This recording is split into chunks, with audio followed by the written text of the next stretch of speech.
Béni sois-tu, nous nous sommes rassemblés autour de ta parole une fois de plus afin d'exprimer notre joie. Tu es notre partage, tu es notre héritage dans le temps comme dans l'éternité. Merci pour le privilège du sang de l'agneau qui nous a lavés de nos péchés, nous a délivrés. Une fois de plus, ô Dieu créateur, toi qui es assis sur le trône, de qui les 4 êtres vivants disent sainteté, de qui les 24 vieillards disent dignité. Nous venons et nous approchons le trône de la grâce. Ouvre-nous les yeux et fais-nous contempler les merveilles dans ta loi. Parle à nos cœurs de manière à nous transformer. Change chacune de nos vies. Au nom puissant de Jésus, nous avons ainsi prié. Amen. Alléluia, acclamons fort le Seigneur.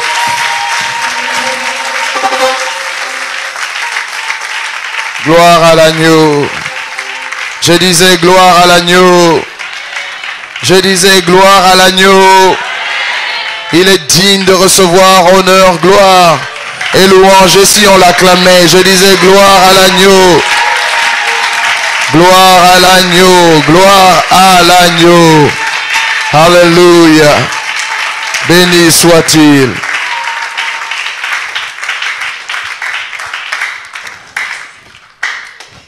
Bienvenue une fois de plus dans la présence du Seigneur. Nous voulons étudier la parole de Dieu. Il y a tout un tas de messages qui gravitent autour de moi. Mon cœur déborde de plein de choses. Je vais essayer de faire une compilation afin de permettre à chacun de nous de recevoir quelque chose. Nous arrivons à la fin de cette retraite pour les jeunes gens, des jeunes gens de valeur qui ont mis de côté les premiers jours de leurs vacances afin de passer du temps dans la présence du Seigneur. Tandis que nous sommes dans une génération où les gens ne croient plus en rien, où tout le monde est devenu matérialiste, où tout le monde poursuit des plaisirs passagers. Dieu merci pour cette église qui garde encore des jeunes gens devant le trône de Dieu. Que Dieu bénisse ce ministère et tout ce qui s'y fait. J'aimerais prendre un texte pour pouvoir clôturer cette retraite. Demain dimanche, nous nous retrouverons encore. Ce ne sera plus la jeunesse, ce sera l'église tout entière et l'Éternel aura un message probablement à annoncer à ce peuple. J'ai dit, le thème de la retraite avec la jeunesse, c'était comment courir avec Jésus. Nous leur avons dit des choses assez importantes, disant que la course avec Jésus nécessite la foi. La Bible dit, il faut courir en ayant les regards fixés sur Jésus. Il faudrait apprendre à se débarrasser de tout fardeau et du péché qui s'attache à nous facilement. La course avec Jésus ressemble à une course à relais. Il y a des gens qui ont marché avec le Seigneur avant nous. Ils nous ont passé le bâton. C'est à notre tour de courir avec le Seigneur. Et nous devrons passer le bâton à la génération qui viendra. Nous avons trouvé la terre. Nous la laisserons. Si Jésus tarde à venir, puisse-t-il venir dans notre génération. Et nous avons dit que dans la vie, il y a 3 phases importantes. La phase de la dépendance. Tout le monde dépend de quelque chose ou de quelqu'un. Et si vous êtes fidèle dans la dépendance, quand je parle de dépendance, il y a de bonnes dépendances et il y a de mauvaises dépendances. Quand je parlais de la phase de la dépendance, c'est pour parler de la bonne dépendance. Si vous faites de la mauvaise dépendance, vous aurez une mauvaise indépendance. Et la mauvaise indépendance mènera à une mauvaise interdépendance. Si vous faites de la bonne dépendance, vous aurez une bonne indépendance. Et la bonne indépendance mènera à une bonne interdépendance. L'interdépendance, c'est le moment du rendez-vous et du recevoir. vous devez savoir que vous avez un rendez-vous avec la destinée. Peu importe qui vous soyez, blanc, noir, jaune, rouge, peu importe que vous soyez femme ou homme, pauvre ou riche, il y a un rendez-vous qui vous attend. Et j'ai expliqué aux jeunes filles, j'ai dit, vous êtes des enfants, vous deviendrez jeunes gens, mais un jour, vous devrez rencontrer l'interdépendance. Ça veut dire qu'il y aura un jour où on devra vous épouser. Et la valeur de votre mariage dépendra de ce que vous avez fait lorsque vous étiez indépendant. Si dans l'adolescence, vous vous êtes comporté n'importe comment, vous vous êtes mis à coucher n'importe comment, vous vous êtes mis à avorter n'importe comment, lorsque vous allez vous marier, ce sera difficile d'avoir des enfants, ce sera difficile d'avoir telle chose. La vie est faite de cela. Il ne faut pas suivre les gens qui pensent que je ne me marierai pas, je vais étudier, j'aurai mon diplôme, et puis après ça, je n'aurai pas besoin d'un homme. Les filles, vous ne devez pas penser comme ça. Quand vous pensez comme ça, vous insultez le Créateur qui vous a créé pour qu'un jour, vous puissiez être une mère. La femme est accomplie lorsqu'elle devient mère un jour. Parce qu'il y a dans la nature de la femme un cri dans son cœur qui fait que si elle n'a pas eu d'enfant, elle n'est pas bien, elle n'est pas correcte. Donc Dieu vous a fait femme pour qu'un jour vous portiez la maternité. Et si vous êtes un homme, vous êtes fait pour la responsabilité. Il y a bien de choses à dire, beaucoup de choses à dire, mais à cause du temps, je vais vouloir dire quelque chose d'important. La dépendance, quand vous lisez le livre des Actes des Apôtres au chapitre 17, on dit Dieu nous a donné trois choses. Il donne trois choses. Il donne la vie, le mouvement et l'être. La vie est quelque chose qui dépend. Si nous sommes vivants, il faut qu'un poisson soit mort. Si nous sommes vivants, il faudrait qu'un poulet meure. Si nous sommes vivants, il faut qu'une orange meure. Si nous sommes vivants, il faut qu'une banane soit détruite. La vie dépend de quelque chose. Il faut que quelque chose meure pour que moi je vive. Il faut que je mange en mangeant quelque chose, je dois détruire quelque chose pour que moi je vive. Si je ne mange pas, je ne vivrai pas. Ma vie est dépendante. Voilà pourquoi lorsque les hommes ont péché dans le jardin d'Éden, il fallait que le Fils de Dieu meure pour que nous puissions vivre. Jésus dit, si vous ne mangez pas ma chair, et si vous ne buvez pas mon sang, vous n'aurez pas la vie en vous. La vie est une dépendance. Il faut que quelque chose soit détruit pour qu'une autre survive. La vie est une prédation. Et Dieu nous a donné la vie. Et il nous donnera l'herbe et les fruits à manger. Quand nous avons péché, il dira, maintenant mangez même les animaux. Vous tous, vous êtes dépendants de quelque chose ou de quelqu'un. Quand vous venez dans une église comme telle, celle-ci, vous pouvez vous asseoir en train d'écouter la prédication, mais il y a quelqu'un qui meurt. Le prédicateur meurt pour que vous puissiez vivre. Il souffre dans sa chair. Il ne dort pas. Il n'a pas de repos. Il ne faut pas croire que prêcher la parole, c'est un travail facile. C'est un travail qui consume l'orateur. Ça prend toute son énergie spirituelle. C'est pour cela que vous devez savoir prier pour vos dirigeants, prier pour le pasteur, le protéger spirituellement. Parce que si vous écoutez la parole qui vous bénit, qui vous rend fort, c'est parce qu'en lui-même, il perd quelque chose. Lorsque la femme à la perte de sang a touché le vêtement de Jésus, elle a été guérie. Mais la Bible nous dit, Jésus sentit qu'une force est sortie de lui. Vous vous rappelez de cela? Jésus sentit en lui-même qu'une force est sortie de lui. Quand la femme est guérie, Jésus a perdu quelque chose. Quand la femme est guérie, Jésus a perdu quelque chose. Ça veut dire que quand vous écoutez la parole, comme vous êtes là, aussi nombreux que vous êtes, quelque chose est en train de sortir de moi. Est-ce que vous comprenez cela? Pour que vous viviez, il faut que quelqu'un d'autre meure. L'apôtre Paul dit, la mort de Christ agit en nous, mais la vie agit en vous. Donc, il ne faut pas mépriser ceux qui vous apportent la vie. Est-ce que vous comprenez? Enfant, toi tu es en train de grandir, mais ta mère a perdu quelque chose. Elle a dégagé de l'énergie. Elle te donne sa vie pour que toi tu vives. C'est toujours la mort qui engendre la vie. À moins qu'un grain de sénévé, un grain de blé ne meure, il ne peut pas revenir à la vie. Vous devez comprendre que ce qui vous donne la vie, tant naturel ou spirituel, paye un prix. Voilà pourquoi la Bible dit, enfant, honore ton père et ta mère. C'est le premier des commandements avec une bénédiction. Parce que les parents, pour te donner la vie, ont perdu quelque chose. Et Dieu est contre les enfants qui sont ingrats et qui se rebellent contre leurs parents. Parce que c'est par la souffrance de leur cœur.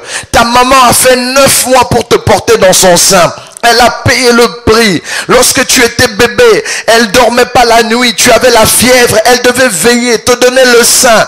Elle t'a longé la nuit. Elle était tout le temps à tes côtés. Quand tu grandis et que tu l'insultes, tu rendras compte à l'Éternel. Parce que si tu vis, quelqu'un d'autre a payé le prix. Et Dieu même dans l'Ancien Testament, il dit, quand vous mangez les animaux, ne mangez pas leur sang, parce que le sang vous servira à avoir la rédemption devant l'Éternel. Quelqu'un comprend cela? Donc toute vie que nous avons, c'est toujours quelqu'un d'autre qui paye le prix. Les animaux meurent pour que vous soyez en bonne santé. Les arbres meurent pour que vous soyez en bonne santé. Quelque chose doit mourir. La vie est dépendante.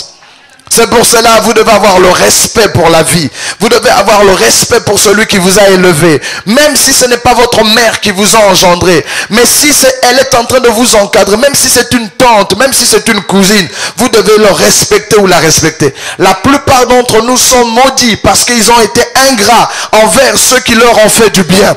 L'ingratitude est une mauvaise chose devant la face de l'Éternel. Même si ce n'est qu'un père adoptif, même si c'est simplement quelqu'un qui est en train de s'occuper de toi, apprenez à respecter ceux qui vous donnent la vie. Même un professeur à l'école qui prend le temps d'écrire sur le tableau et de t'instruire, il est en train de te communiquer quelque chose. La Bible nous demande de respecter. C'est pour cela que vous voyez, la Bible dit, respectez l'autorité. Parce que lorsqu'il y a une guerre dans un pays, c'est pas vous qui allez à la guerre. Il y a des militaires qui sont vendus déjà à votre cause pour pouvoir vous protéger. C'est pour cela que nous payons les taxes et les impôts. Parce que nous avons des gens qui ne sommeillent pas, qui ne dorment pas pour veiller sur nos pays et sur nous en cas de guerre. Vous comprenez cela? À plus forte raison, les conducteurs spirituels. Lorsque vous êtes dans une église, il y a longtemps que le diable aurait voulu vous détruire. Mais à cause du gardien de l'église, à cause du pasteur de l'église, deux fois il y a des gens qui devaient être détruits. Mais le Seigneur a mis à son serviteur la capacité d'élever sa voix. Non pas parce qu'il est pur, non pas parce qu'il est juste, non pas parce qu'il est sans péché. Mais Dieu l'a choisi pour être sentinelle, gardien de vos âmes. La Bible dit... obéissez à vos conducteurs, traitez-les avec respect parce qu'ils veillent sur votre âme. Beaucoup de gens souffrent simplement parce qu'ils n'ont pas compris que la dépendance est une bonne chose et que celui de qui vous dépendez, porte un lourd fardeau parce qu'il est en train de vous donner sa vie, l'énergie de veiller sur vous. La deuxième chose que la Bible nous dit, Dieu nous donne la vie d'abord et puis il nous donne le mouvement. Le mouvement, c'est la période de l'indépendance. Vous avez la capacité de vous mouvoir, de bouger, d'aller à gauche, à droite. Lorsque vous entrez dans l'église, il n'est pas possible et il n'est pas convenable que vous veniez dans une église, vous ne bougez pas. Vous êtes assis. On vous donne la vie. On prêche la parole. On vous apporte le Seigneur. On fait tout pour que vous ayez une mentalité qui comprenne que Dieu existe. À votre tour, écoutez peuple de Dieu, à votre tour, vous devez bouger en retour pour bénir l'œuvre de Dieu. Beaucoup de gens sont maudits. La Bible dit, vous êtes frappés d'une grande malédiction. Pourquoi? Parce que vous oubliez de rapporter la dîme. La dîme, c'est votre expression de reconnaissance. Après avoir reçu la vie spirituelle, vous devez entrer en mouvement. Vous devez apprendre à lire la Bible. Vous devez apprendre à prier. Vous devez apprendre à jeûner. Si on dit prions, ne te rébelle pas. Prie avec tout le monde. Si on dit de jeûner, jeûne. Si on te dit de donner ton offrande, donne ton offrande. Si on dit de donner ta dîme, donne ta dîme. Si on dit chantons, chante. Si on dit acclamer le Seigneur, acclame. Participe à la vie spirituelle. Fais ta part. Ou bien ne viens pas à l'église. Il est mieux que tu restes chez toi. Mais si tu te sens membre de l'église, après avoir reçu la vie spirituelle, le Seigneur s'attend à ce que tu passes dans un mouvement. Quel est le parent qui a un bébé? Si vous avez un bébé de 1 jour, qui ne fait rien, qui ne lave pas les assiettes, vous comprenez.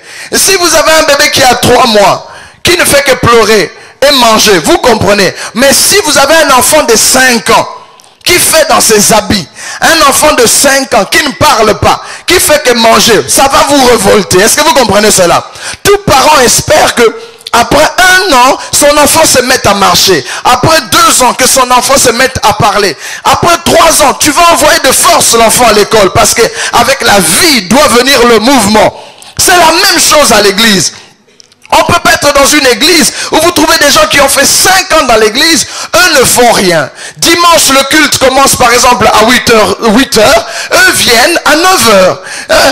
Lorsqu'on dit participants, nous voulons acheter des instruments, nous voulons faire quelque chose, ces gens préfèrent garder leur argent pour s'acheter des choses passagères, des choses inutiles que de contribuer à l'avancement du royaume de Dieu. Jésus dit ceci, celui qui ne rassemble pas avec moi disperse. Donc Dieu, en vous donnant sa vie, en vous donnant son fils, en vous donnant son esprit, Dieu s'attend à ce qu'en retour, vous puissiez être actifs et en mouvement dans la maison du Seigneur. Que quelqu'un dise amen à cela. La phase de l'indépendance, Dieu vous donne son esprit et donne la capacité de pouvoir participer à ce qu'il est en train de faire. Ça fait plaisir à Dieu. Voilà pourquoi dans le livre de Malachie, Dieu dit, vous êtes frappés d'une grande malédiction. Moi, Dieu, je vous garde. Moi, Dieu, je vous bénis. Je vous donne tout ce qu'il convient de donner à mon peuple. Moi, en retour, vous êtes des voleurs. Vous retenez votre argent. Vous retenez vos dons au moment où j'en ai besoin pour faire avancer le royaume de Dieu. Est-ce que quelqu'un comprend cela? Quand vous venez à l'église, lorsque vous devez faire quelque chose, ne regardez pas au voisin qui ne veut rien faire. Ne regardez pas à la voisine qui veut rien faire. Faites votre part.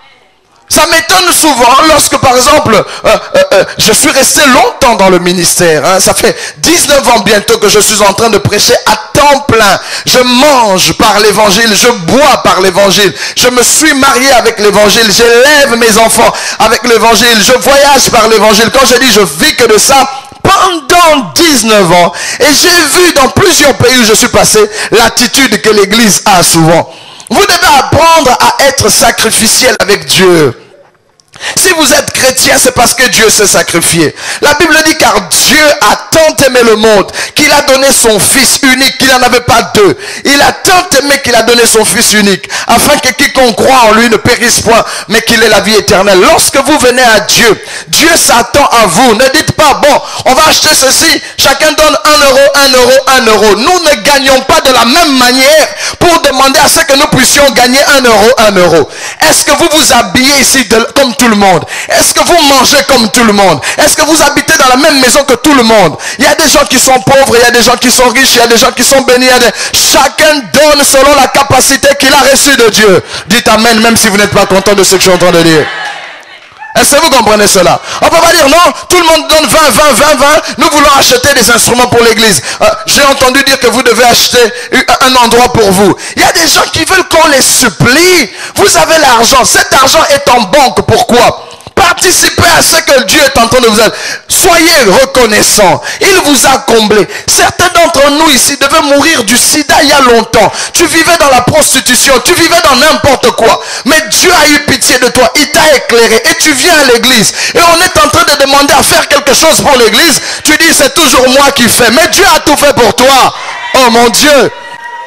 La partie de l'indépendance où il y a le mouvement, Dieu s'attend à ce que lorsqu'il cherche un homme, qu'un homme se lève. Lorsqu'il cherche une femme, qu'une femme se lève. Lorsque Dieu cherche une église, qu'une église se lève. Ne dites pas chez mon voisin c'est ceci et ne dites pas chez mon voisin c'est autre chose. Chacun de nous est différent. Vous n'avez pas le même teint que l'autre. Vous n'avez pas la même taille que l'autre. Vous n'avez pas les mêmes capacités. Et selon tes capacités, réponds aux besoins de Dieu. Puis vient la dernière phase. La phase de l'être. Il donne le mouvement, la vie, le mouvement et l'être. Puis vient cette phase de l'être. Je suis. La phase de l'interdépendance. Le rendez-vous du donner et du recevoir. Chacun de nous devra se préparer. Tout à l'heure, à l'après-midi, je donnais un texte où Jésus est venu vers un figuier. Jésus avait faim, nous dit la Bible. Il vient vers un figuier et il regarde cherchant du fruit. Le figuier donnait l'impression d'avoir des choses. Et Jésus a cherché le fruit. Quand il n'a pas trouvé de fruit, Jésus maudit un arbre. Il dit que plus personne ne mange de ton fruit. Et Jésus partit. Le lendemain, les disciples passant par là avec le Seigneur, ils ont constaté que le figuier avait séché. Il y a un rendez-vous, mon frère. Il y a un rendez-vous, ma sœur. Prépare-toi à la rencontre de ton Dieu. Le Seigneur un jour te visitera. Lorsque le Seigneur te visitera, il viendra réclamer le don qu'il a mis en toi. Il viendra réclamer la chose qu'il a mis en toi avant même que tu ne sois formé dans le sein de ta mère. Et c'est sur ça que j'aimerais prendre quelques textes pour pouvoir donner cette dernière partie. Prenez avec moi le 3e chapitre du livre de l'Ecclésiaste. Ecclésiaste, chapitre 3.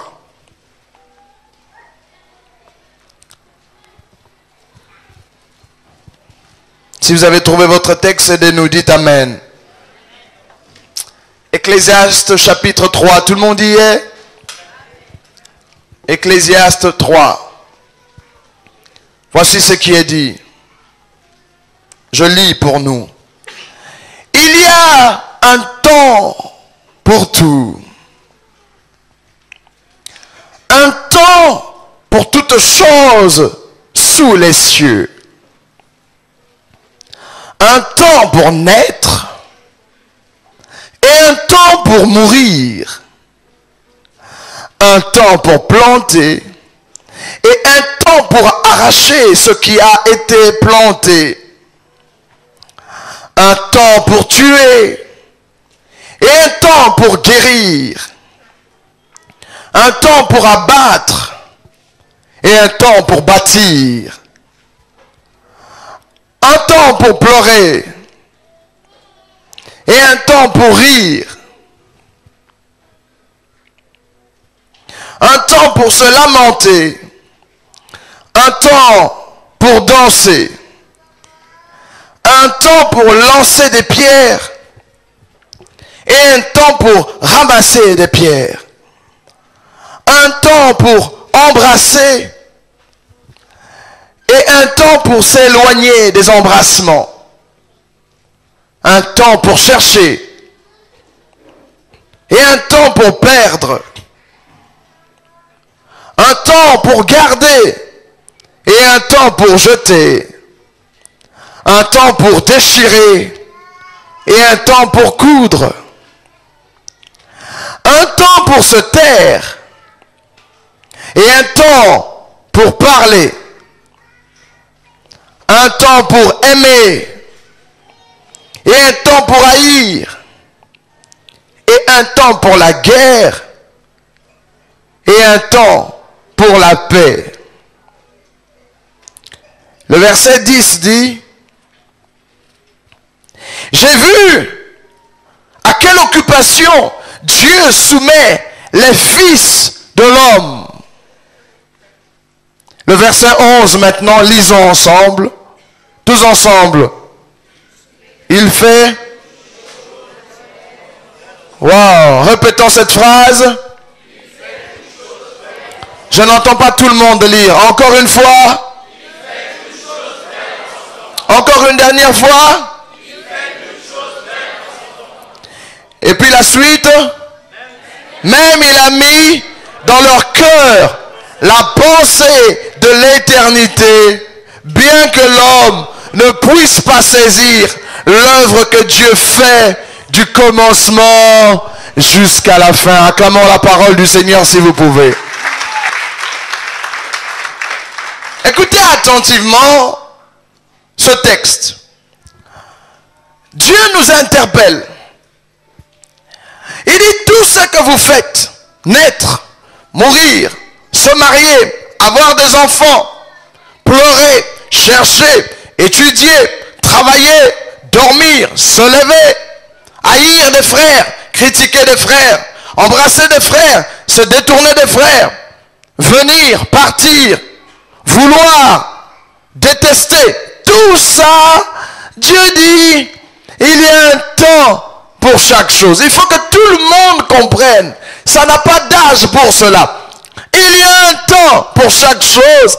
Et la Bible dit par-dessus tout, dans tous les temps que tu as sur cette terre, écoutez attentivement, dans tout ce que tu fais, tu te lèves le matin, un temps pour ton petit déjeuner, un temps pour repasser, un temps pour prendre ton bain, un temps pour t'habiller, un temps pour te maquiller, un temps pour prier pendant 5 minutes, ou 10 minutes, même 1 heure, un temps pour jeûner, un temps pour reprendre la nourriture, un temps de sortir de ta maison, fermer la maison, prendre un moyen de transport, aller faire ce que tu veux, revenir, un temps pour dormir, un temps de voyager, un temps de ramasser, mettre dans la banque et tout. Dans tout ce que tu fais là, dans tout ça, la Bible dit, pour chaque chose, Dieu fait chaque chose belle en son temps. Le plus difficile pour nous autres qui marchons avec Dieu, c'est savoir, est-ce pour moi le temps de dormir ou le temps d'étudier ou de travailler? Le problème des gens, qu'ils dorment lorsqu'il faut travailler et d'autres travaillent lorsqu'il faut dormir. Les autres mangent d'une manière paresseuse lorsqu'il faudrait s'éloigner de la nourriture, lorsqu'il faut jeûner. Le plus grand problème avec nous tous, c'est connaître les saisons spirituelles. Les saisons naturelles, nous les avons maîtrisées. Surtout vous qui êtes ici en Europe. Nous avons bien maîtrisé cela. Oh, c'est l'été. Ah, c'est le printemps. En hiver, vous savez quel habit mettre. Au printemps, quel habit mettre. En été, il faut... sauf les gens qui viennent d'arriver fraîchement d'Afrique. Même en été, ils ne savent pas qu'il ne faut pas mettre un costume en cuir. Il y a des gens qui ne sont pas encore habitués. Ils ne comprennent pas les saisons. À chaque endroit où vous mettez pied, vous devez étudier comment est-ce qu'on se comporte. Il y a un temps pour chaque chose. Mais dans tout ça, la Bible dit, Dieu fait chaque chose belle en son temps. Il ne faut pas se marier trop tôt. Il ne faut pas aimer trop tôt. Il y a des gens qui sont mariés ici qui ont regretté. C'est pour cela qu'il faut faire attention à l'église. L'église de foi est un piège. Si vous n'êtes pas bien éduqué dans l'église, il y a des gens qui font des choses par imitation. Surtout quand il y a une saison à l'église où il y a le boom du mariage. Tout le monde a envie de se marier. Toi, tel s'est marié, et puis on se moque de toi. Mais toi, tu n'es pas encore marié. Trouve-toi un gars. Mais le frère là qui chante. Mais prends l'intercesseur là. Écoutez, vous devez vous marier quand vous sentez que c'est le temps. Personne n'a le droit de pousser quelqu'un à se marier. Moi, je vais vous dire par mon expérience spirituelle, je ne crois pas au ainsi dit l'Éternel dans le mariage. Je ne crois pas que quelqu'un vienne me dire, ma soeur, surtout vous jeunes filles, faites attention. Quelqu'un qui vient vous dire, Dieu m'a dit que c'est toi la femme de ma vie. N'accepte même pas. Est-ce que vous comprenez un peu?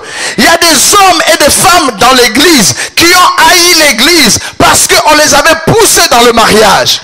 La pauvre jeune fille, puisqu'elle est à la chorale, elle est enviée de tout le monde. Alors, quelqu'un va voir le pasteur. Pasteur, tu sais, moi je suis fidèle ici à l'église. Je donne toujours ma dîme quand il faut donner, pasteur. Qu'est-ce que... Tu vois la choriste là, pasteur. Dieu m'a dit que c'est ma femme. Et le pasteur, ça dépend. Ou un autre encadreur spirituel qui est là. Ça va, ne t'en fais pas, je vais lui parler de ta part. La pauvre fille vient d'arriver à l'église il y a simplement 6 mois. Un frère rempli de convoitise. La pauvre fille vient de se convertir. Mais à cause de tes convoitises et de ta convoitise, tu n'as pas été bien délivré dans ta foi. Tout ce qui brille, la sœur vient d'arriver. Vous savez, les gens qui viennent du monde de foi troublent l'église. Elle a mis de longs mèches, elle a une manière de marcher. Alors là, ma sœur, parce qu'elle n'a pas le discernement de l'esprit. Voilà, comme tu viens d'arriver à l'église, il faut quand même que tu t'engages dans le mariage. Elle n'a pas de discernement. Tout ce qu'on lui dit est oui et amen.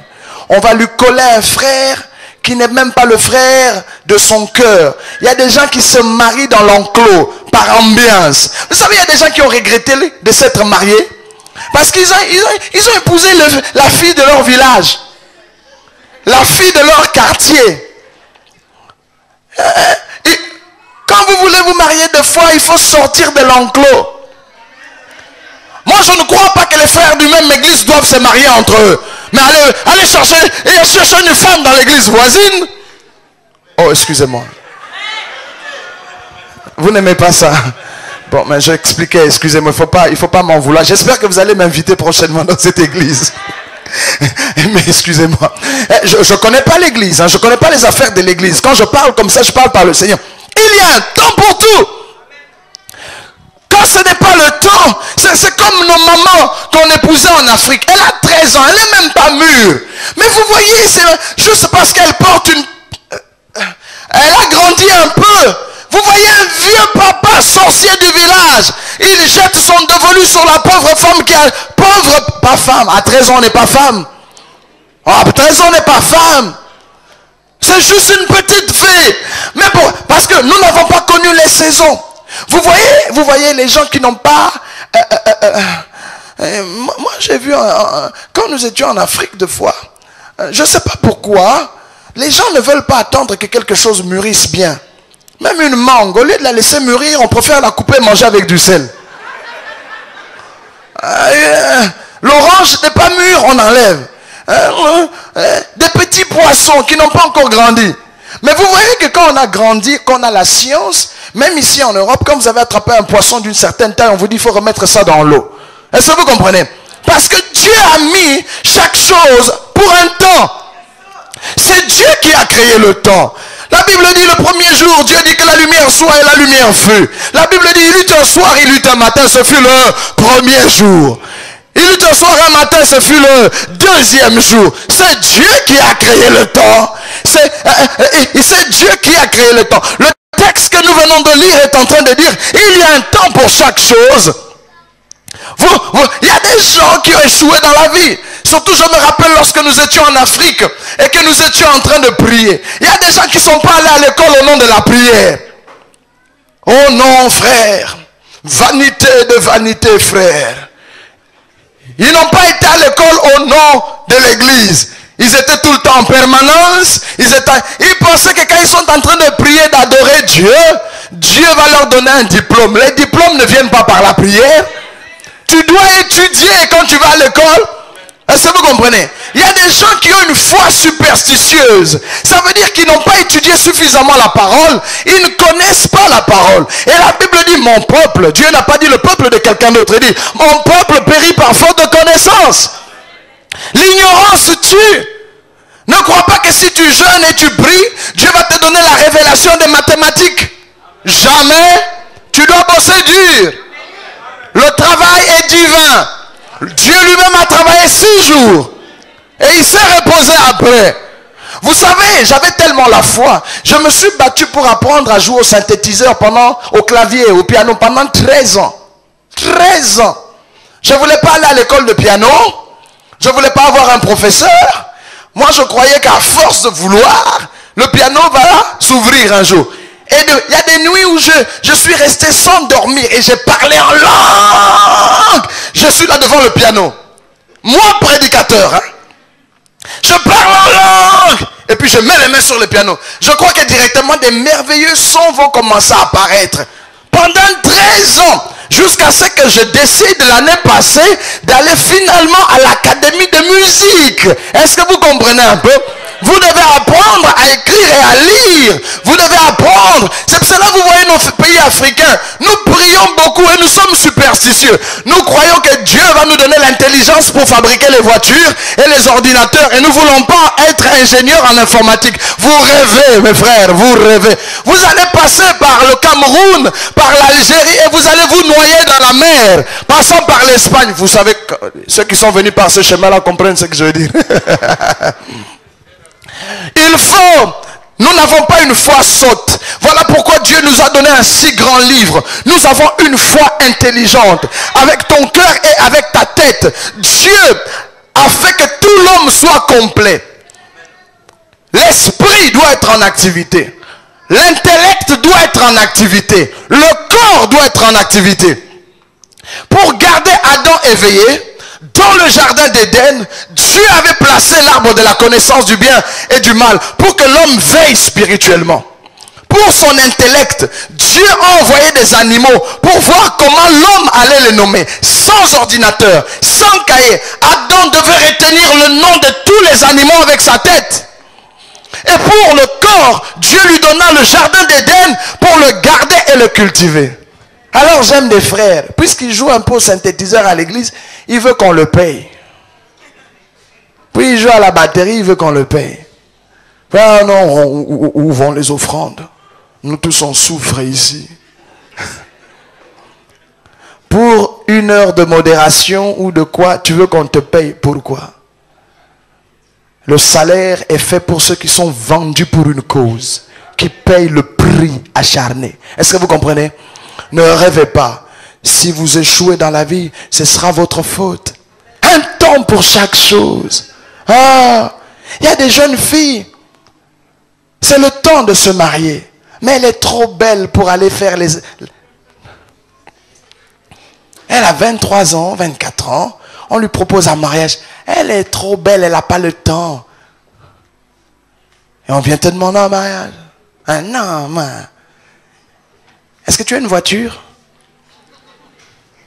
Dis-moi ce que tu fais. Maquille-toi toujours. Quand tu vas être surpris, tu as 32 ans. C'est alors que toi-même tu vas commencer à chercher les hommes. J'ai vu des sœurs. Moi je n'ai pas dit d'épouser le premier venu. Mais il y a des fois, le jour où l'homme de votre vie est arrivé, c'était le temps de Dieu. Je vais vous dire quand c'est le temps de Dieu. Hein, vous allez voir une grande pression, on vous demande en mariage. Moi, je ne parle pas de 13 ans, 14 ans. Mais il y a un certain âge. Je pense qu'à 22 ans, une sœur peut s'engager en mariage, 23, 24, à ces âges-là. On vient, non, surtout quand tu sais que vraiment tu as tout le temps et que tout le monde court après toi. C'est le temps. Quand tu fais l'orgueil, là, un jour tu vas chercher les frères. Le temps est parti. La beauté est vaine et la grâce est trompeuse. N'est-ce pas? Hein? La femme qui craint l'Éternel. Ce qui tue l'église, c'est que les gens ne sentent pas quand c'est le temps de Dieu. Le diable est malin, il fera tout pour te déranger. Même Dieu, le Créateur, il crie dans sa parole, rachetez le temps.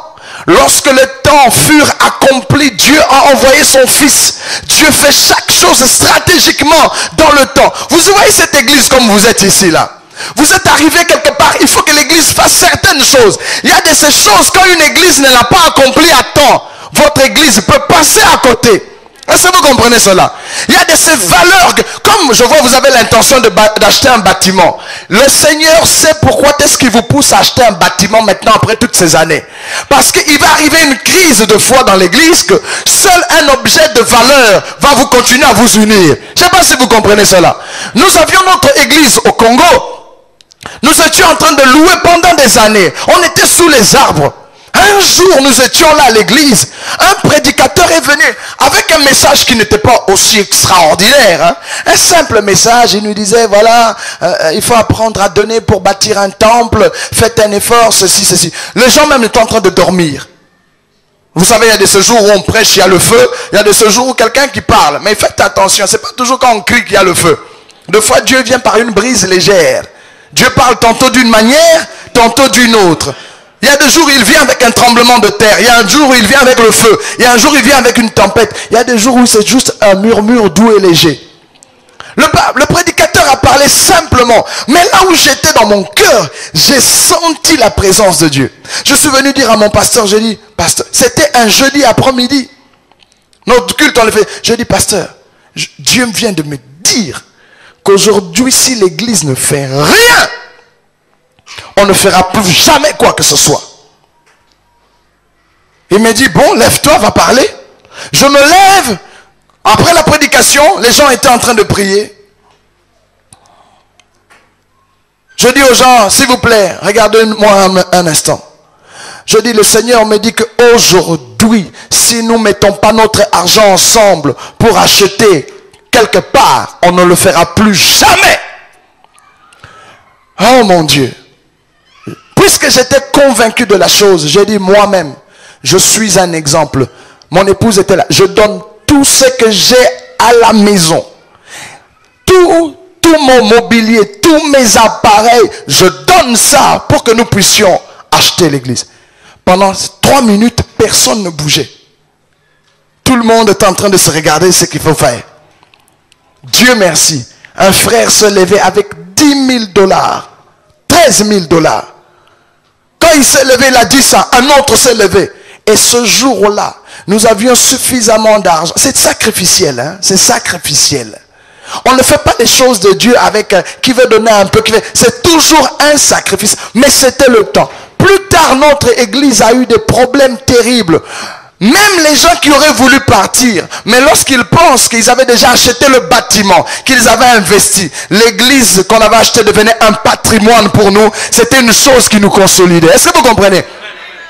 Le peuple d'Israël, si c'était un peuple qui n'avait pas une terre, il y a longtemps qu'il serait détruit de l'histoire.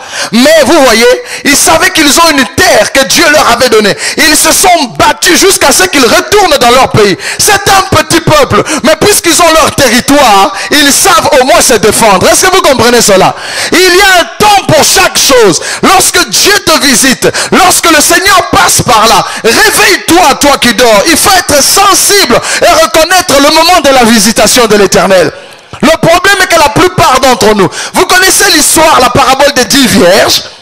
Lorsque le temps où l'époux doit venir, il y en avait 5 folles. Elles se sont réveillées, mais elles n'étaient pas suffisamment équipées. La Bible dit qu'il y a un temps pour chaque chose, mais il y a un temps où la chose est belle. Il y a des temps où la chose est laide. Vous avez déjà vu un bébé dans le ventre d'une femme par des échographies? Bien, c'est un monstre, 2 petites mains. Quand il a 3 mois, une grosse tête. Si on vous donne cet enfant-là, vous allez crier la nuit. Des grands yeux, une bouche pas belle à voir, un nez mystérieux et tout. Ah ça, c'est parce que ce n'est pas le temps. Si vous faites sortir un enfant du ventre de sa mère à 3 mois, ce sera un monstre, l'embryon, quelque chose de pâteux, pas beau. Mais lorsque 9 mois s'accomplissent, quand Dieu a mis sa main et qu'il rend chaque chose belle en son temps, vous dites, oh, il ressemble à son papa, oh, il ressemble à sa maman. Mais faites-le sortir à 3 mois du ventre, il ressemble à rien. Parce que Dieu fait chaque chose belle à son temps. Vous devez savoir quand est-ce qu'il faut parler à vos enfants de Dieu. Vous devez comprendre que c'est le moment de veiller sur vos enfants. Nous avons partagé avec la jeunesse beaucoup de choses. Et je parle à l'église. Quel est le temps spirituel de cette église? Est-ce que vous êtes un peuple sensible pour savoir ce que Dieu veut faire avec cette église appelée amour et vérité? Ou vous êtes à l'heure de la haine et du mensonge? C'est le temps de l'amour et de la vérité ou le temps de la haine et du mensonge? C'est le temps de l'amour et de la vérité. Et l'amour est quelque chose de sacrificiel. C'est vous donner totalement. Beaucoup de gens ne sont pas sensibles. Il y a des gens qui parlent en langue qui ne sont pas sensibles. J'ai vu des sœurs spirituelles échouer. J'ai vu des frères spirituels échouer. Parce qu'ils ne savaient pas reconnaître le temps de la visitation. Et Jésus pleure sur Jérusalem en disant, oh Jérusalem, Jérusalem, combien de fois j'ai essayé de te rassembler comme une poule rassemble ses petits. Oh Jérusalem, si tu eusses connu le temps de la visitation. Lorsque Jésus est venu sur terre, les prophètes, les pharisiens ne l'ont pas reconnu. Même, écoutez, les rois mages ont vu l'étoile du Seigneur dans le ciel. Ils ont quitté l'Orient. Ils sont venus jusqu'à Bethléem chercher Jésus. Hérode entend parler. Ils appellent les docteurs de la loi. Ils leur demandent, que dit la parole concernant le Messie qui doit naître? Ils lisent la Bible. Oh, toi Bethléem, Ephrata, la plus petite de ville, et ceci, cela. Ils prennent la prophétie de Michée. Ils disent que le Christ doit naître, mais ils ne sont pas au courant. Vous savez, vous pouvez avoir la Bible et divinement échouer. Systématiquement échouer. Et j'ai vu souvent les gens qui échouent dans la vie, ce sont des hommes spirituels. Il y en a 1 ou 2 ou 3 qui réussissent. Mais ils ont fabriqué une spiritualité que Dieu n'a pas donnée. Ils ont pensé que venir à l'église, c'est rêver. Le monde, de fois, Jésus dit, les fils de ce siècle sont plus intelligents, plus sages que les fils du royaume de Dieu. Eux, ils savent ce qu'il faut faire. Ils savent que c'est le temps de planter, c'est le temps de faire le business, c'est le temps d'acheter, c'est le temps de vendre. À l'église, on est assis, on est en train de parler en langue, on chante des cantiques. Non, il faut avoir d'un côté la Bible, de l'autre côté l'épée. Vous devez savoir ce qu'il faut faire en chaque saison. Un temps pour planter, un temps pour moissonner. Israël, c'est le peuple de Dieu, mais c'est l'armée la plus redoutable du monde. Hein? Ils dorment pas. Ils ont le service de renseignement le plus redoutable du monde. Un petit pays, celui qui se trouve être l'horloge de la terre entière. Ce qui se passe en Israël bouleverse la terre entière. Est-ce que vous comprenez? Ils sont spirituels mais ils ne rêvent pas.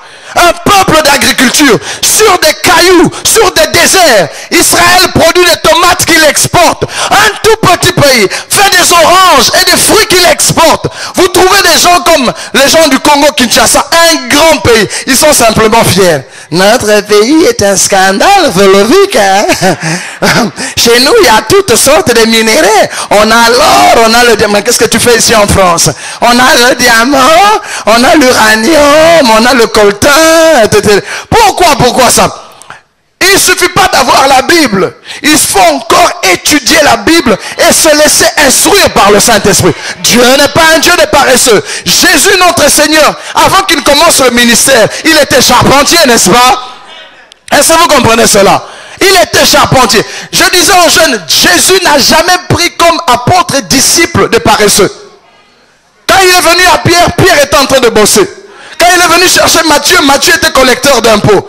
Alors nous avons fait une génération des gens qui prétendent parler au nom de Dieu et qui veulent rien faire. C'est pour cela, jeune fille, vous voulez que Dieu vous utilise. Dieu dit ceci, si tu es fidèle à ce qui est autrui, je te donnerai tes biens propres. Il faut savoir entretenir les fidèles dans les petites choses. Le temps, la gestion du temps. Il y a une phase de la dépendance. Il faut savoir quand est-ce qu'il faut être dépendant. Tu viens, tu habites chez un cousin. Le cousin sait que tu viens d'arriver d'Afrique fraîchement. Il t'accueille pendant 1 mois, 3 mois, 4 mois. Ah, toi tu dis, ah, en tout cas ici c'est le paradis. Il faut être alerte. Lorsque tu es dépendant, c'est un moment de repos qu'on te donne pour ouvrir ton intelligence, pour apprendre. Ça m'étonne. Nous sommes dans des endroits où vous pouvez apprendre gratuitement l'informatique, gratuitement l'anglais, gratuitement l'allemand. Il y a des gens qui sont ici, même en Europe pendant des années, même parler français, ils luttent avec. Même manipuler Internet. Vous savez que sur Internet, il y a des gens qui deviennent riches. Ah, juste des commissions sur Internet. Vous êtes en train de rêver. Vous n'aimez que les théâtres qui viennent d'Afrique, théâtres de chez nous. Vous voyez, des gens à l'église. Est-ce que tu as vu Évangéliste numéro 1? Ah, tu as suivi l'histoire là, le théâtre là qui vient de la Côte d'Ivoire. Le temps passe. Le temps passe. Et puis après ça, quand vous avez vieilli, oh non, nous devons soutenir notre sœur qui souffre. La Bible interdit de soutenir les paresseux. La Bible dit même les femmes veuves qu'on doit soutenir, ça doit être de veuves qui ont fait preuve d'assiduité. Elles ont accueilli des gens chez eux. Ils étaient pratiquants de la justice. Est-ce que vous comprenez cela? Il faut être alerte. Le temps de la dépendance, je dois savoir quelle heure il est. Il y a un temps pour faire des enfants. Il faut vite les faire. Oh non, j'ai le temps. Toi, tu es un homme, tu as 45 ans, 50 ans. Tu ne veux même pas te marier. Et vous voyez, à 45 ans, tu te maries. Quand tu fais un enfant à 50 ans, c'est ton fils? Non, c'est ton petit-fils. Tu es le pépé. Est-ce que vous comprenez un peu? 15 ans plus tard, tu as 65 ans. Le jeune homme a maintenant 15 ans. Quand tu lui dis quelque chose, il ne veut plus écouter. Il te dit, tu es trop vieux. Est-ce que vous comprenez un peu? Il y a de ces choses qu'il faut le faire à temps. Oh, dis à ton voisin, il y a des choses qu'il faut faire à temps. Dis ça à ton voisin. Tu entends ce qu'on nous dit? Quel est le temps dans cette église? Quel est le temps dans l'amour et vérité? Quel est le temps des frères de cette église? Qu'est-ce qu'il faut faire maintenant? Il y a un temps pour chaque chose. Est-ce le temps de la dépendance? Est-ce le temps de l'indépendance? Est-ce le temps de l'interdépendance? La vie est un rendez-vous du donner et du recevoir. Criez amen, même si vous n'avez pas envie. Je vais vous dire, au moment où je suis ici, même si vous ne dites pas amen, j'aime ce que moi je suis en train de prêcher. Est-ce que quelqu'un comprend cela? Il y a un temps pour ça, chaque chose. L'église doit comprendre. Et le mouvement spirituel, il y a des gens qui échouent. Lorsque Jésus était là, un jour, il est assis dans une maison en train de manger. Il y a une femme qui entre. Eux mangeaient à cette époque-là couchés. Il y avait d'autres qui suivaient Jésus. Hein. Marie de Magdala, Marie, ceci, cela. Quand Jésus est mort, le lendemain de la résurrection, hein? Que vous savez ce qu'ils ont fait? Hein? Ils ont pris des parfums, des aromates, en train d'aller à la sépulture. Trop tard! Trop tard! Lorsqu'il fallait mettre de l'huile sur Jésus, ils n'ont pas eu le discernement. Maintenant, le voilà, elles ont acheté des aromates en train de pleurer. On va aller embaumer notre Seigneur. Dès qu'ils arrivent là-bas, le tombeau était déjà ouvert. Le ressuscité était déjà sorti. Elles avaient leur parfum en main. Ils n'avaient pas reconnu le temps de Dieu. Lorsque Jésus était avec eux, c'est ce moment-là qu'il fallait mettre du parfum. Lorsqu'il était avec eux, c'était le temps où il fallait faire le sacrifice. Lorsqu'ils sont venus avec leur parfum, il était déjà ressuscité. Lorsqu'ils voulaient le toucher, il leur dit, ne me touchez pas, je ne suis pas encore allé chez mon Père.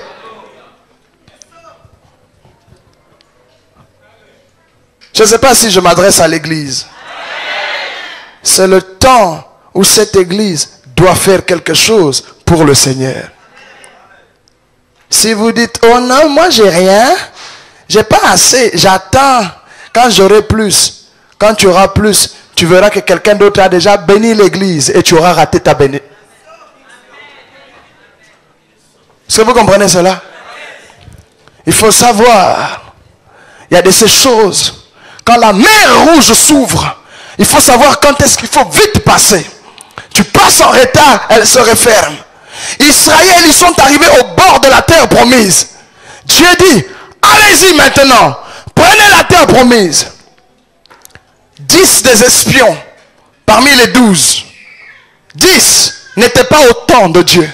Ils ne savaient pas que c'était le temps d'envahir. Oh non, même à nos propres yeux, nous étions comme des sauterelles. Nous avons regardé, ces gens-là sont géants. Josué et Caleb ont dit, non! Allons-y maintenant. Dieu nous est favorable. C'est le moment d'attaquer. Les autres ont commencé à murmurer. Ils ont pris des pierres pour lapider Moïse, Josué et Caleb. Dieu a dit, vous avez refusé? Je vous ai dit d'entrer. Vous refusez. C'est terminé. Il fallait attendre 40 ans plus tard. Des gens sont morts dans le désert. 40 ans de retard. Et il y a des gens comme ça. L'heure de la visitation est venue. Ils n'ont pas su que c'était l'heure de la visitation. Et 40 ans plus tard, il y a des gens qui ont parlé de Jésus, acceptent Jésus. Il a fait le fier. Surtout ceux-là qui aiment que quand les prédicateurs viennent, ils doivent parler de long français. Moi ça m'étonne. Des fois, vous entendez, on prêche et il dit, oh, il a oublié. Là, on aurait dû dire là. Il a mis le. Écoutez, Dieu n'est pas dans les articles. Dieu est dans la vérité. Est-ce que vous comprenez cela? Il faut être sensible. La femme de la perte de sang, elle a dit, aujourd'hui, si je puis toucher son vêtement, je serai guéri. Il faut être en accord avec le Saint-Esprit. Être sensible. Savoir, est-ce la phase de la dépendance? Est-ce la phase de l'indépendance? Est-ce la phase de l'interdépendance? Est-ce le temps de semer? Est-ce le temps de moissonner? Est-ce le temps de dormir? Est-ce le temps de travailler? Est-ce le temps de manger? Est-ce le temps de gagner? Il y a un temps pour chaque chose et Dieu fait chaque chose belle en son temps. Avant l'heure avec Dieu, ce n'est pas l'heure. Et après l'heure avec Dieu, ce n'est plus l'heure. Vous devez être sensible. Beaucoup de gens... Vous savez, il m'est arrivé, je suis assis avec des gens, on est en train de parler, et je sens le Saint-Esprit venir sur moi. Il me dit, lève-toi maintenant, pars de là, parce que je dois peut-être prier. J'ai dit, Seigneur, attends. Il y a des moments où vous dormez la nuit, vous êtes arrivé, vous êtes fatigué. Et le Seigneur vous réveille pour le temps de la prière. Vous dites, laissez-moi dormir un peu. Dès que tu dors, tu te retrouves 1 heure plus tard. Et le moment de la bénédiction est passé. Il ne suffit pas de prier, il faut prier quand le Seigneur est là. prier avec communion. Est-ce que quelqu'un comprend cela? Il faut que cette église se réveille. Il faut être sensible. Vous savez, quand Jésus était en train de prier à Gethsemane, quand il priait, les disciples dormaient. Eux, ils étaient en train de dormir. Jésus est venu la première fois, il dit, vous dormez? Il les a laissés, il est parlé, prier. Il est revenu, vous dormez? La troisième fois, quand les pierres se sont réveillées, ils ont dit, oui Seigneur, maintenant on est prêt. Jésus a dit, c'est trop tard. Voici, on est venu arrêter le Fils de l'homme. Est-ce que vous comprenez? Quand on a mis les mains sur Jésus, ils se sont tous éparpillés. Vous devez être sensible, sensible. Maintenant, je sais que j'ai parlé, j'ai dit beaucoup de choses. Mais ce que j'ai envie de vous dire, mais pasteur, vous pouvez me poser la question. Comment puis-je alors connaître le temps? Ce serait ça la question. Il y a longtemps que je suis dans la foi, j'ai 20 ans, mais je rate toujours les business. Je rate ceci, je rate cela, je rate cela. Vous savez, il y a un frère spirituel et spiritualisant. Il a vu une sœur qui voulait épouser dans une église. C'était le temps d'aller parler à la sœur. Le frère hésitait. Il priait encore. Il priait encore. Il est entré en retraite. Et puis il a décidé, en tout cas quand je sortirai de la retraite, j'irai lui demander en mariage. Le frère est allé faire sa bonne retraite. Je vais vous dire une chose. Le mariage n'est pas spirituel.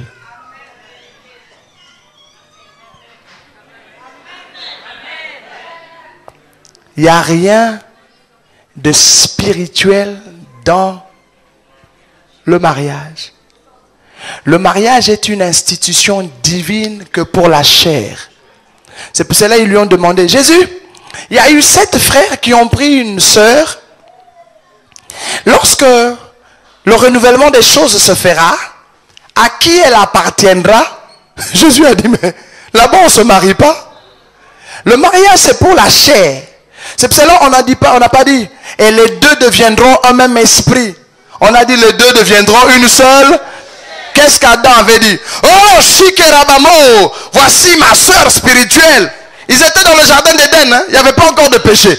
Adam n'a jamais dit ça, il a dit, os de mes os, chair de ma chair.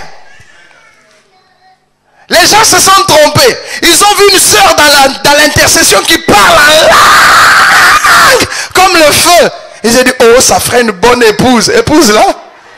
La spiritualité, elle ne s'est pas préparée peut-être. Elle ne sait pas faire la maison. Ça n'a rien de spirituel.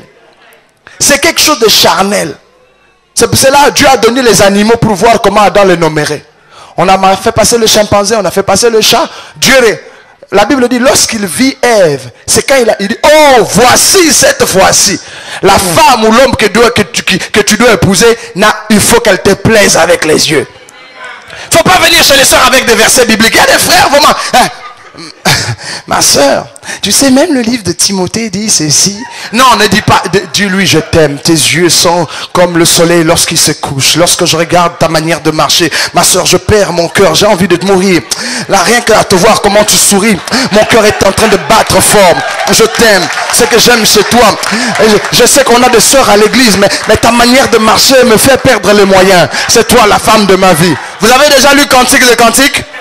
Vous avez déjà entendu des choses spirituelles dans les cantiques des cantiques? Non. Oh ma soeur, tes seins sont comme ceci. Vous avez, c'est biblique, hein? Oh ton cou est comme cela. Tes dents c'est comme un troupeau des troupeaux de biches. Quand vous lisez Cantique des Cantiques, on a employé des termes charnels pour l'amour. Est-ce que vous comprenez? Et ce frère était en train de rêver. Au lieu d'aller parler à la sœur, il faisait que des retraites et des retraites et des retraites. Le jour où il a décidé d'aller parler à la sœur, le dimanche où il avait décidé, le frère est venu sous l'onction. Aujourd'hui, je vais lui dire le verset que j'ai eu. Alors quand le frère attendait la fin du culte, il voit le pasteur qui monte. Après, on a prêché, on a donné les annonces. Et le pasteur donne un communiqué final. Il dit, nous avons notre frère Jean-Bertrand qui doit se marier. Où, frère Jean-Bertrand est là? Le frère Jean-Bertrand est venu. Le frère est toujours calme. Je demanderai à la sœur X d'approcher. La sœur, le frère était un peu distrait. Tout d'un coup, la sœur pour qui il est allé en retraite, c'est celle-là qu'on présentait comme fiancée. Le frère s'est levé et a dit non, non, non, c'est une erreur. Comment ça une erreur? Non, moi je voulais. Trop tard. Lorsqu'il fallait parler à la sœur, lui il était en train de prier en langue. Quand tu vois la femme de ta vie, approche-la vite. Est-ce que vous comprenez un peu? Vous savez, mon épouse est la chérie. Allez, lève-toi un peu, viens ma femme. Allez, viens ma femme, viens. Viens, non, laisse. On parle rapidement. Je ne sais pas pourquoi je parle de ça. Viens un peu. Vous voyez la femme ici que j'ai épousée là. Mets-toi en premier rang, ma femme. C'est toi la mère de mes bébés. Mets-toi là. Assieds-toi, chérie. Demandez-lui. J'étais pasteur, prédicateur déjà. Je ne suis pas allé par des protocoles spirituels. Oh non, tu vois. Dieu m'a dit que c'est toi la femme. Jamais. Je lui ai dit, mon cœur est en train de battre. Vous savez, c'est ce qui est dit dans la Bible. Est-ce que vous comprenez cela? Si moi je voulais être spirituel et jeûner encore, quelqu'un d'autre allait l'épouser. Et j'allais rater l'affaire. Ça veut dire qu'il faut connaître quand c'est le temps de Dieu. Quand Dieu dit à David, David est allé sur le champ de bataille un jour. Il prie Dieu, il demande à Dieu, dois-je aller à la guerre ou ne dois-je pas aller? Dieu dit, il faut aller. Est-ce que je vais gagner ou je ne vais pas gagner? Dieu dit, tu vas gagner. Et Dieu lui dit, lorsque tu entendras le bruit du vent sur la cime de mûrier, cours! Il y a des moments où Dieu dit, cours! Le problème de courir, il faut connaître le temps. Quelqu'un comprend cela? Mais le temps là, où est-ce que vous allez l'avoir? Est-ce sur une montre? Est-ce sur un calendrier? Que je vous dise où se trouve le temps? Le verset que vous avez lu dans Ecclésiaste 3. Regardez avec moi. Regardez là où Dieu a mis le temps. Au verset 11, qu'est-ce qu'on dit? Il a fait toutes choses belles en son temps. Et puis quoi? Même il a mis dans leur cœur la pensée de l'éternité. Regardez-moi attentivement. Où se trouve le temps? Dans le cœur. Dieu a mis la pensée de l'éternité dans ton cœur. Dieu fonctionne de fois avec un désir. Dieu va toucher ton cœur. Lorsque c'est le temps de quelque chose, il va préparer ton cœur. Voilà pourquoi la Bible dit dans le livre de Proverbes, garde ton cœur plus que toute chose. Ne laisse pas n'importe quoi saisir ton cœur. Il faut veiller sur ton cœur. C'est la même quand on te gifle à la droite. Pardonne. Pourquoi Dieu nous dit souvent, pardonnez ceux qui vous ont fait du mal. Ne retenez pas les gens. Il ne faut pas être vindicatif. Pourquoi? Dieu, la principale des choses qu'il vous a donné pour réussir dans la vie, c'est votre cœur. Le cœur. Et le diable cherche votre cœur. Il va mettre toute espèce de choses. Un chrétien doit apprendre à garder son cœur. Parce que la Bible dit, il fait toutes choses belles en son temps. Il a même mis dans leur cœur la pensée de l'éternité. Il faut enlever la haine dans ton cœur. Si quelqu'un te fait du mal, pardonne-lui. Jésus dit qu'on gifle à gauche, mais même l'autre jour et continue ton chemin. Si quelqu'un veut prendre ta tunique, laisse-le prendre ton manteau. C'est pour cela que la Bible dit, ne vous inquiétez de rien. N'ayez pas de soucis pour quoi que ce soit. Laissez les soucis de la vie, ce sont les païens. Pour vous, cherchez dans votre cœur le royaume de Dieu et sa justice. Le reste va venir. Si ton cœur est pourri, Dieu ne peut plus rien faire pour toi. Dis ça à ton voisin.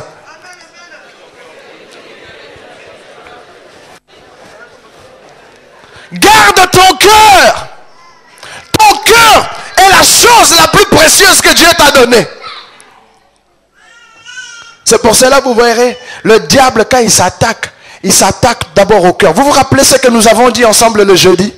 Dieu a dit à Caïn, pourquoi ton cœur est-il irrité? Et pourquoi ton visage est-il abattu? Pourquoi ton cœur est-il irrité? Et pourquoi ton visage est-il abattu? Lorsque ton cœur est détruit, la gloire sur ta face est détruite. plus tu gardes ton cœur, plus tu auras la gloire sur ta face pour réagir dans la vie. C'est cela que Jésus dit. La Bible interdit même de prêter. Quand quelqu'un te demande, frère, est-ce que tu ne peux pas me donner 20 €? Que ton oui soit oui, que ton non soit non. Si tu n'as pas de moyens, dis-lui, je ne peux pas te donner. Si tu veux, donne-lui. Ne prête pas. Parce que si tu lui prêtes et qu'il ne rend pas, ton cœur sera mauvais. Vous comprenez pourquoi la Bible interdit? La Bible dit, ne prêtez pas. Donnez ou, si vous voulez donner, faites oui. Si vous ne voulez pas donner parce que vous n'avez pas assez de moyens, dites, je n'ai pas. Mais ne donnez rien par crédit. Vous savez, des fois dans l'église, il faut que le pasteur veille sur ça. Il y a des gens qui viennent faire le business et le commerce dans l'église. Ils amènent des pagnes, ils donnent aux frères, ils ont amené des chemises et aux sœurs, des chemises d'Italie, ils donnent. Après ça, l'église est détruite parce qu'il y a des gens qui ont des dettes de frères et de sœurs. Et Jésus a pris une chicotte. Et il dit, vous faites de la maison de mon père une caverne de voleurs. Pourquoi? Les gens faisaient le marché à l'église. Il faut interdire aux sœurs et aux frères de vendre des choses entre frères et sœurs. Après ça, il y a des frères qui fuient l'église. Il avait pris une dette peut-être de 500 € en choses. Comme il ne peut pas rendre, il change d'église. Vous vous dites, mais pourquoi le frère ou la sœur a fui l'église? Elle a fui l'église à cause d'une autre sœur qui lui avait vendu des bijoux ou des choses comme ça. Vous voyez, l'esprit parle. Hein? Ce que tu fais là, Dieu sait. Tout le monde doit protéger son cœur. Je n'ai que mon cœur pour avancer dans la vie. C'est pour cela que le diable fait tout pour attaquer notre cœur. Vous savez quand est-ce que le diable... Quand je parle de cœur, je ne parle pas de cette pompe. Il y a en vous un élément qu'on appelle le subconscient. Il y a des gens, vous les voyez en bonne santé, mais le cœur est pourri. Voilà pourquoi Jésus est venu guérir ceux qui ont le cœur brisé. Quand un enfant est dans le ventre de sa mère, si c'est un enfant indésirable, et que le père crie à sa maman, cet enfant n'est pas le mien, je ne l'aime pas, je ne l'aime pas. Tout ce que vous dites là, l'enfant l'entend depuis son cœur, depuis le ventre de sa mère. Quand cet enfant naît, il va naître, il va être en bonne santé. Mais quand il va grandir, le diable sait où aller fouiller les mauvaises choses qu'il entendait depuis le ventre de sa mère. C'est comme ça que vous voyez, certains sont difficiles à gérer. Parce que dans leur cœur est pourri. Ma prière est que Dieu purifie les cœurs des membres de cette église. Est-ce que vous comprenez? Quand quelqu'un a son cœur pourri, il ne peut plus connaître le temps spirituel de choses. Tout ce qu'il fait est en pagaille, est en désordre. Dieu dit, garde ton cœur plus que toute autre chose. De lui viennent les sources de la vie. Il y a un temps pour la dépendance, jeunes gens. Le chemin de la vie est un chemin de frustration. C'est comme ça que vous verrez quand vous êtes jeune. Il y a une chose que j'aimerais dire. Il faut éviter la convoitise. Si vous n'avez pas l'argent pour vous payer quelque chose, il faut oublier. Le monde nous provoque. La publicité. Regarde, toi, tu n'as pas ce dernier, je sème. Tu n'as pas ça, tu n'as pas ça, tu n'as pas ça, tu n'as pas ça. Garde ton cœur. Prie. La Bible dit, dans toutes choses, faites connaître vos besoins à Dieu. Et la paix de Dieu gardera vos cœurs en Jésus-Christ. C'est pour cela que Jésus a dit, je vous donne ma paix. Ma paix que le monde ne peut pas donner. Pourquoi le cœur? Parce que lorsque le cœur est troublé, tu ne sauras plus quand c'est le temps de Dieu pour toi. Dieu peut te parler, tu ne connais pas que c'est ton temps. Quand c'est le temps de la dépendance, toi tu crois que c'est l'indépendance. Ton cœur est chaud parce que tu as vite envie d'avoir quelque chose. Quand c'est le temps de l'indépendance, toi tu ne bouges pas. Quand c'est le temps de le rendez-vous du donner, du recevoir, tu n'as rien parce que ton cœur n'avait pas veillé. Est-ce que vous comprenez cela, mes frères et mes sœurs? Ton cœur. Qui est-ce que tu es dans ta vie? Tu dois pardonner aujourd'hui. Si c'est ta mère que tu es, si c'est ton père que tu es, si c'est un cousin, enfin, si tu as même ton patron que tu es, vide ton cœur afin que tu deviennes sensible spirituellement. C'est pour cela le pardon est la première des choses qui est exigée. C'est pour cela la Bible dit, pardonne-nous nos offenses, comme nous pardonnons aussi à ceux qui nous ont offensés. Un cœur mauvais, Dieu ne sait rien faire. Tu dois pardonner. Même à ton mari qui t'a abandonné avec 3 enfants ou 4 enfants. Même ta femme qui t'a trompé avec un autre homme. Tu dois pardonner. C'est dans le pardon Même, il y a des parents même qui haïssent leurs enfants. Il y a des gens même qui haïssent leur pasteur. Le pasteur aussi peut se fâcher contre les membres. L'église, s'il manque le pardon dans l'église, votre cœur sera corrompu. Vous ne saurez pas quand est-ce qu'il faut être dépendant, indépendant ou interdépendant. Le diable, la première des choses qu'il attaque, c'est pas votre tête. Hein. C'est pas la tête. Il nous arrive d'avoir des problèmes. Tu cherches comment résoudre ça. Mais le cœur est en paix. Nous autres, les vrais chrétiens savent ça. Il peut avoir des problèmes, des factures, il doit gérer des choses. Mais si tu veux savoir que tu es chrétien, la tête chauffe, mais le cœur est en paix. Si le cœur est bouleversé, Dieu ne peut plus rien faire. Il a dit à Caïn, pourquoi tu es irrité, Caïn? Tu n'as pas besoin de te fâcher parce que j'ai préféré l'offrande de ton frère. Dieu lui dit même, fais ce qui est droit. Fais comme ton frère, tu relèveras la tête. Quel était le problème de Caïn? Il était trop orgueilleux d'aller chez son frère Abel et de lui dire, prête-moi une brebis pour que je fasse comme toi. Dieu n'avait pas condamné Caïn. Hein? Il a dit, pourquoi tu mets la colère dans ton cœur? Pourquoi tu mets la haine dans ton cœur? Fais simplement ce qui est droit. Tu vas relever la tête. Le péché est tapis à ta porte. Ses désirs se portent vers toi. Mais toi domine. Caïn a refusé de veiller sur son cœur. Il a préféré tuer son frère et Dieu l'a maudit. Est-ce que vous comprenez? C'est là Jésus dit, celui qui est en colère contre son frère, c'est comme s'il l'a déjà tué. Il y a des chrétiens qui ne sont pas bénis ici. On vous a imposé les mains. On a mis l'huile d'onction. Chaque année, on a décrété des choses sur vous. Mais vous ne connaissiez pas ce qui amène le spirituel sur la terre. Vous êtes tous bénis de toute espèce de bénédiction dans les lieux célestes. Mais votre cœur, notre cœur est si mauvais. Le cœur de chacun de nous. Vous savez, moi j'ai grandi, je n'ai pas grandi correctement. J'ai souffert dans mon enfance, j'ai beaucoup pleuré. Il y avait trop d'injustice dans la maison paternelle où j'ai grandi. Quand je voulais quelque chose, on ne me le donnait pas. Mon père avait plusieurs femmes, mon père avait plusieurs enfants. Et c'était difficile. J'étais un garçon qui pleurait tout le temps. Si même quand vous écoutez mes albums où je chante, vous sentirez que vous avez affaire à quelqu'un de mélancolique. J'avais un cœur de tristesse. Tout le temps pleurer. C'est vrai que l'oppression rend l'âme musicienne. C'est vrai. Le Seigneur permet de fois qu'il y ait de l'oppression. Mais il fallait que Jésus guérisse mon cœur avant que je sois libéré dans le ministère. Est-ce que vous comprenez cela? C'est pour cela, si vous commencez un ministère par rébellion, vous avez cassé une église, vous vous êtes révolté. Si vous êtes avec quelqu'un qui a fait des bêtises, et il a dit non, moi je quitte cette église, on va faire ceci, il faut fuir. Si son cœur est mauvais, vous allez avoir un mauvais ministère. Vous allez être un ministère qui ne connaît pas le temps de Dieu. Parce que c'est avec le cœur. C'est dans le cœur de chaque homme qui a l'horloge de l'éternité. Il a mis dans leur cœur la pensée de l'éternité. Quoique l'homme ne comprenne pas tout ce que Dieu fait du commencement à la fin. Veille sur ton cœur. Voilà pourquoi lorsque Jésus-Christ est venu, la première des choses qu'il a dit, l'Esprit du Seigneur est sur moi. Et il a dit quelque part, pour guérir ceux qui ont le cœur brisé. Pardonnez à votre mari, pardonnez à votre femme, pardonnez à tout être humain qui vous a fait mal. Vous devez lui pardonner. Si votre cœur guérit, la bénédiction du Seigneur viendra sur vous. Dieu vous aime. Dieu veut vous bénir, Église. Il y a des gens qui disent, oh non, les sorciers de ma famille m'ont envoûté. Personne ne peut vous envoûter quand vous avez un cœur pur. Qu'est-ce que dit la Bible? Heureux ceux qui ont le cœur pur. Pourquoi? Ils verront Dieu. Tu verras Dieu si tu purifies ton cœur. Si tu laisses le sang de Jésus laver ton cœur, tu verras la gloire de Dieu. Personne. La Bible dit la divination et l'enchantement ne peuvent rien contre Israël.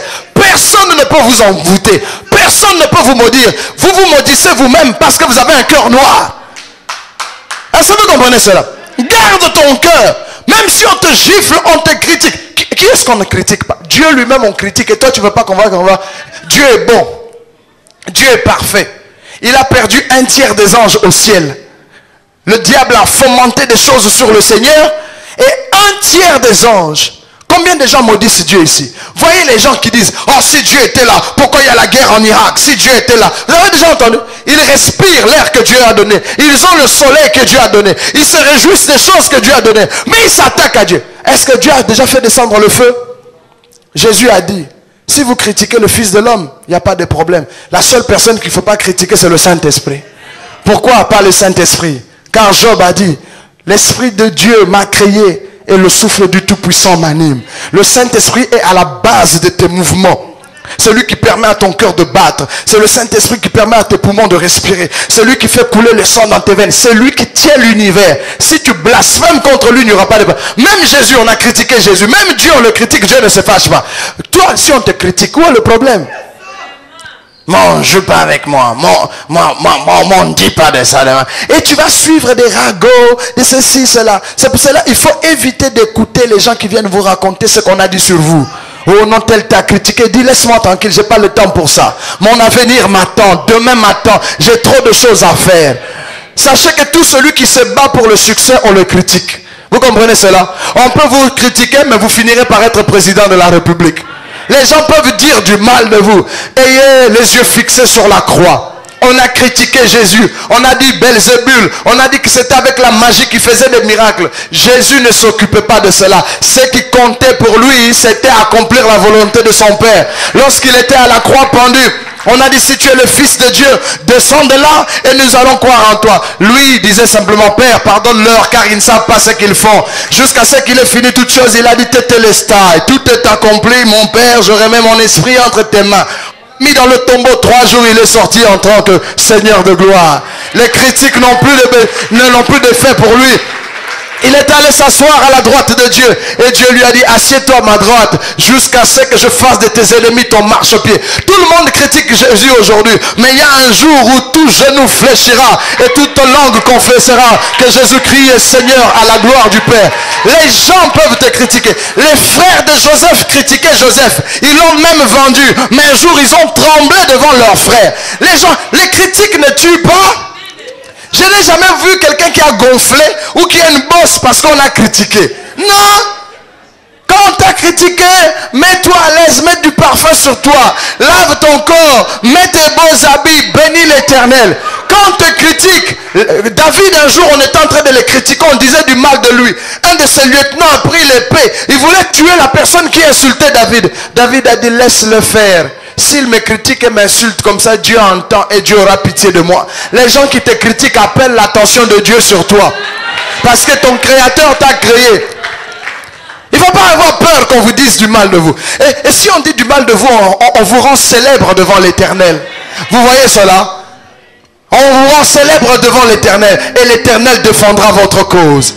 Est-ce que vous comprenez cela? Quel est le temps pour vous? C'est le temps de la dépendance. Est-ce que vous êtes sensible? C'est le temps de l'indépendance. Est-ce le temps de l'interdépendance? Vous ne saurez pas en regardant votre montre ni le calendrier. Vous le saurez si vous avez un cœur pur. Car heureux ceux qui ont le cœur pur, car ils verront Dieu. Je m'arrête là ce soir. On se retrouve demain matin, si vous le voulez. Alléluia. Je m'arrête là.